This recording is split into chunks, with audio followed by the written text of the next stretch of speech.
Hey boys and girls, welcome back to New Stuff TV, the untechnical tech channel. I'm your host, Antoine. Let's cuddle up with some surround sound Richardson because today we're going to be talking about the Sony Bravia Theater U for the second time around. I've had this thing for a couple of months, so now I've had some real experience with it and I have used it a lot. I've got some questions in the comment section of my last video. By the way, Raylan's here today. He's looking at me. Dude, why all the time when I be trying to work, you always do, just sit here and chill. Let me talk to my peoples, man. If it ain't Wilson getting on my nerves, it's Raylan. Anyhow, had a lot of questions about this thing in my previous video, and I'm gonna try to answer your questions today in this video. The biggest and first question is, does the brand, there's two models of this, okay? There's an older model, which people say is great and you don't need to upgrade. That's fine, bro. This is the one I got. I've never used this one. I've never used these devices before. This is the only one I've ever had. So this is what we're rolling with right now. And that's what this conversation is about. So in regards to the other one, I don't know what to tell you, but this one right here, the Sony Bravia Theater U, the first question is the big one. And that is it compatible with other TVs other than a Sony or other than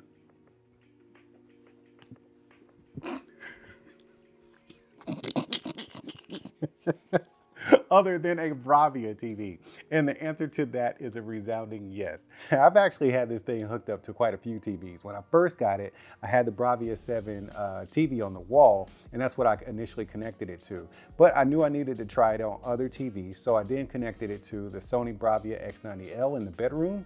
And since then, I have tried out the Hisense U6, U7, and U8N, as well as the new TCL QM8 TVs, and it worked perfectly fine. Now, those are all newer model TVs, so I decided to connect it to an older, actually my gym TV in my garage. It's an older LG model TV that I purchased somewhere around maybe 2016, 2018-ish, I don't know.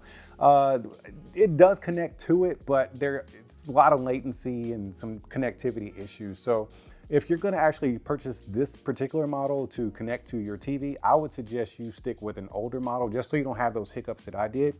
Because the newer TVs have a newer Bluetooth codec, I guess. I don't know what the deal is, but connected to a newer TV. That way you get the latest and greatest on the Bluetooth capability. But as far as connecting it to another TV or a TV outside of the Bravia lineup, you shouldn't have any issues, but you will lose a feature or two. The main feature that you're gonna use is where you can actually have this connected and also use your TV system or your actual TV speakers and your AV system or soundbar. So with a Sony Bravia TV, I demonstrated in my initial video that you can actually have the Sony Bravia U on your neck or shoulders and it's playing, as well as your TV speakers being in use at the same time, or your AV system / soundbar being in use at the same time. So dual connectivity and functionality on a Sony Bravia TV. You actually lose that function when you use a non-Sony TV because, I don't know, maybe they just don't do that.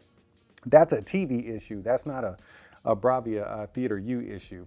So tell the other companies to, to fix that up if you want that feature on your non-Sony TV. As far as losing features, I think that's the only one, but that one can be pretty big for some people because that feature is actually designed for people who are maybe with your family. Let's say me and my wife, we're watching TV together and I have a hearing issue where I want the actual sound volume turned up a little bit louder, but she's at a comfortable volume coming from the TV or the system that we're using. So instead of turning up the TV and making her uncomfortable, I can now place this on my shoulders, turn it up just a little bit, just to get my little sound boost, and boom, we're both comfortable in watching the TV. Now, when I said turn it up a little bit, that doesn't mean crank it up all the way because you really don't need to. This thing is actually inches away from your ears. So if she's sitting there and I actually turn this thing up to a reasonable volume, she should not be able to hear the content that's playing. Like, we should both be able to hear it, but she should not be able to hear this, like an echo or delay or anything like that. So, but when you actually turn it up loud, yes, somebody can hear it because they're actual drivers that are firing up toward your ears and face. So just be mindful of that if you need to crank this thing up super loud, yes, people will be able to hear it outside of where you are. But if you're actually listening to it at a reasonable volume, because you're in a room by yourself or sitting next to somebody, and you just need a sound boost, don't worry about it. You're not going to disturb anybody. But that takes me to my next thing, which is let's talk about some of the ways you could actually use this. I just described one. The other one is listening to music. Now, some say that the older version is better for music. Bro, I wouldn't know. I have no idea. This is the one I got. This is the one I'm using. Never had one of these before. But I don't listen to that much music or any music with it, to be honest with you. But the music I have listened to sounded fine to me. I'm not listening to this for like the most pristine sound quality I've ever heard with music. I got headphones and earbuds for that, okay? And next would be the phone calls. Now, I've taken a ton of phone calls with this thing, and that's actually where I can, man, I want to make this, I want to do this seamlessly, but it's hard because the phone calls is actually where I have a problem, but it's not because of the phone call quality. The phone call quality is excellent. I don't even have to turn it up that loud to hear the person, and nobody else can hear my conversation. I have no problem with the phone call quality. I think it's fantastic. They can hear me well. I can hear them. They have no issues. I have no issues. But the place where I have the problem is this thing falling off my neck because I'll forget. I'll feel like I got some earbuds in my ear, or the joints where you hook them around your ear and they're open, because I use a lot of those sometimes. And so they're very comfortable and you forget they're on your ears. Same thing with this. You'll forget that it's on your shoulders and you just get busy, man. You go in the garage, you go in the kitchen, you bend over, next thing you know, this thing is sliding down off your shoulders or off your neck and it's on the floor. I have wood floors downstairs, except for the kitchen, and carpet upstairs where I'm at right now. So there's been no damage that occurred, but you never know, man. So I wish there was like, I don't know, maybe some kind of tether if you're gonna be using for phone calls, maybe some kind of collar where you can lock it on. It does, see, it's not very grippy either, which is good and bad because I don't know, man. I don't know how you fix that, Sony, but I hate that it falls off when I'm like leaning over because I forget that it's on my neck. And that brings me to comfort. Because it's very comfortable. You will forget that it's on your neck a lot. And let me make sure I covered the extra features. Oh, content, let me see. Content watching, phone calls, and music. That's pretty much it, right? Okay, now let's go to comfort, because that's the next big question that people always ask me. Is it comfortable? Bruh. All right, let me get into some story time stuff here. So I don't know if it's just me or if it's anybody else out there, but somewhere around 2, 3 in the morning, something happens and I wake up. By the time I wake up, whatever woke me up is now over and I don't know what it is. So now I gotta pee. I get up, I get back into bed, and now I can't go back to sleep. So about 15, 20 minutes later, I find myself up here in the media room. And since the surround sound has so much bass, man, I got a pretty decent system here and it sounds really good. You know what I'm saying? But the problem is it's 2 or 3 in the morning and I don't want to disturb the wife downstairs. So I immediately grab the Sony Bravia Theater U, turn it on, and it is comfortable. I just sit back, man. I just hop on this couch, I sit back, grab this. Boy, this is my blankie. I'm like Linus. This is my little couch blanket, man. I get my blanket, I cuddle up. I start out just like this, but eventually I start leaning over to the side. I'll go to one of these sides and just kind of snuggle up. And what happens is the Theater U kind of rotates, right? So once it rotates, I just reposition myself and it's kind of shrugged up on your shoulders. So now it gets louder because it's closer to your ears. But it's still very comfortable. It's not like you're laying on something really rigid and hard. It just kind of finds its place. And all the sound still just kind of globalizes around your headspace. And it's just more immersive because now it's actually closer to your ears. And I have fallen asleep watching TV so many times. Actually, I do it on purpose because I came up here to just watch something until I fall asleep. And I just wake up with this thing on my neck. Luckily, there's a sleep timer, or I would wake up with this thing on my neck and it's still blasting action movies.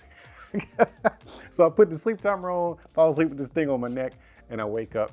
Oh, here's what has happened. It has dual connectivity, right? So you can actually have this thing connected to your phone and to a TV or something like that. So here's something that has actually happened before. Fell asleep with this thing on this couch, right? And I don't know, it's like 5:36 in the morning, and the cameras, the kids on the school bus, they'll walk through my driveway and stuff, and the cameras will go off and it goes boom, and it's like all up in my ears. I'm like, whoa, what happened? Because this thing is so freaking immersive. So yeah, those are first world problems, right? But For all intents and purposes, yes, it is very comfortable, and you can and probably will most likely fall asleep with this thing on and never even realize you did it. As far as watching your content, man, it's super immersive. My opinion is actually the exact same as when I first heard it, and that is wow. Every time I turn it on, I'm thinking, man, this thing is so freaking cool. Because what happens is you're getting action movies, like you're getting surround sound. It's literally around you, right? But it's only 2 sets of drivers, but you feel like you've got a left, right, center, and a subwoofer in here. You get a little thumpage, you know, when the bass drops, or the gunshots, the heavy gunshots, or the explosions. You get just a little vibration, because it does have its own bass in here, and it feels subwooferish. You know what I'm saying? I'm not saying it's like boom. It's not like that, but it feels very subwooferish on your body or on your shoulders.